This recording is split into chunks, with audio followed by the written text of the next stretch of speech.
आदमी silent sacrifices करता है। साइलेंट सैक्रिफाइसेस होता क्या है ये समझना ज़रूरी है।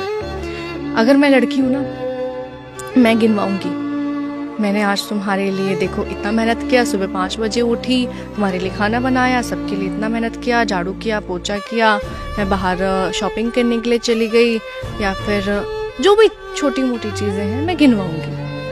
आदमी कभी बोलेगा कि अपनी जॉब जाने के लिए मैं सुबह 5 बजे उठा, मैंने ट्रेन में धक्के खाए, मैं मेट्रो की लाइन में या बस की लाइन में खड़ा रहा, या फिर मेरे को सीट भी नहीं मिली, मैं ऑफिस गया तो मेरे को बॉस ने इतना टॉर्चर किया, इतना काम का प्रेशर था कि मैंने खाना भी नहीं खाया, मैं शाम को वापस आया तो बच्चों के लिए कपड़े लेके आने थे, जेब में पैसा नहीं था, बच्चों के लिए सामान लेके आना था, किताब लेके आनी थी, जेब में पैसा नहीं था, मैंने दोस्त से उधार मांगे, मैं घर पे आया तो तुमने लड़ना शुरू कर दिया, मेरा रात को खाने का मन नहीं करा और मेरी पूरी बॉडी दुख रही है और मैं सो गया। क्या कभी आदमी के मुंह से आपने ये कहानी सुनी है? मैं भी शादी नहीं। अगर औरत दिन में एक काम भी करेगी तो वो गिनवा देगी, क्योंकि ये हमारा नेचर है। हमारी बॉडी जो होती है, इंसान की बॉडी 2 तरीके से फ्लो करती है। औरतों की जो बॉडी होती है वो अपवर्ड फ्लो करती है जबान से, ठीक है, ये साइंटिफिकली प्रूवन है कि हम बोलती ज्यादा है। बोलना इन द सेंस कि चाहे वो किसी भी तौर पे हो, मैंने ये करा, मैं ये कर दूं, मैं ये ला दूं, तुम्हें ये चाहिए, तुमको वो कर दूं, ये हम पूछेंगे, हम सवाल पूछेंगे। हमारा प्यार बोलने में निकलता है, हमारा गुस्सा बोलने में निकलता है। आदमियों का जो बॉडी है ना वो अपवर्ड फ्लो होता है, लेकिन वो दिमाग तक जाता है। आदमी करके बोलता है कि मैंने बिल भर दिया है, मैं ये सामान ले आया हूँ, मैं खाना ले आया हूँ, वो करने के बाद बोलता है। औरतें बोल के करती हैं। करेक्ट, ठीक है, तो ये बहुत छोटा सा डिफरेंस है कि करके जताने में और जताकर करने में।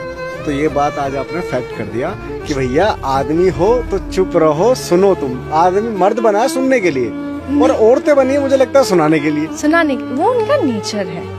फिर मैं ये कहती हूँ कि चलो ठीक है, अगर मैंने ये बात कह दी कि आदमी जो है वो जताता नहीं है, तो फिर इस बात में किसी को मिर्च नहीं लगनी चाहिए। हाँ, क्यों लगी? क्योंकि अगर हम ये कह रहे हैं कि औरतों के ऊपर अत्याचार होता है, औरतों के ऊपर क्राइम होता है, औरतों के साथ किसी भी तरीके का वायलेंस होता है, नो डाउट, लेकिन ये मत कहो कि सिर्फ औरतों पे होता है, दोनों तरफ होता है। परेशान वो भी होते हैं, काम वो भी करते हैं, मेहनत वो भी करते हैं। और आप एक एग्जाम्पल ले लेना, अगर 10 घरों में कोई आदमी काम कर रहा है, उसमें से सिर्फ 2 या 1 आदमी ऐसा निकलेगा जिसकी जिंदगी में ऐसी प्रॉब्लम्स चल रही होंगी कि वो वायलेंट है, वो एग्रेसिव नेचर का है।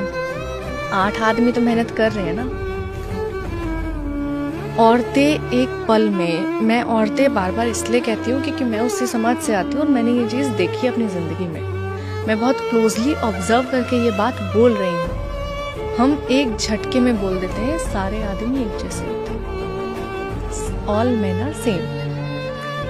लेकिन अगर एक लड़के ने ये बात बोल दी, एक आदमी ने ये बात बोल दी, सारी औरतें एक जैसी हैं, देन फिर वो अपने आप को ये समझेंगे कि इसने तो हमारे कैरेक्टर के ऊपर बात कर दी है, इसने तो हमें कैरेक्टरलेस बोल दिया है। तो तुम आदमियों को गाली दे सकती हो, तुम आदमियों के कैरेक्टर पे बात कर सकती हो, तुम आदमियों को प्ले बॉय बोल सकती हो, सब कुछ कर सकते हो। आदमी इतना सॉफ्ट टारगेट बन गया है कि हम उनके ऊपर चीज़ें डालते रहते हैं, एक्सपेक्टेशंस डालते रहते हैं, रिस्पॉन्सिबिलिटीज डालते रहते हैं, अपनी फ्रस्ट्रेशन डालते रहते हैं, अपना सब कुछ डालते रहते हैं। लेकिन अगर आदमी या कोई आदमी की तरफ से एक बात बोल दे तो फिर सारी जो औरतें हैं, सारी जो लड़कियां हैं जो फेमिनिज्म का नारा लहराती हैं, वो फिर इकट्ठे होके ये बोल देते कि क्यों आपने ऐसा कैसे बोल दिया। तो अगर आप सेंसिबल हो किसी इंसान को लेके, अगर आप औरतों को लेके सेंसिबल हो, तो आदमी भी इंसान ही है।